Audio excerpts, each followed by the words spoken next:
এই আইতা কিবা বিষ হৈ আছে আপোনাৰ?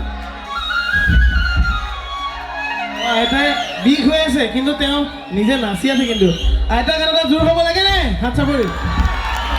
আৰু মই প্ৰথমবাৰৰ কাৰণে এনেকৈ আইতা ইমান দেৰিলৈকে বহি থকা পাইছোঁ আচলতে মোৰ আচলতে সৌভাগ্য আইতা আমাৰ কাৰণে ইমান সৰু এটা অনুষ্ঠান চাবলৈ ইমান দেৰিলৈকে ৰৈ আছে হয়নে আইতা আৰু বহুত দিন ভালে থাকক তাকে মই ভগৱানৰ ওচৰত নেদেখাজনৰ ওচৰত প্ৰাৰ্থনা জনাইছোঁ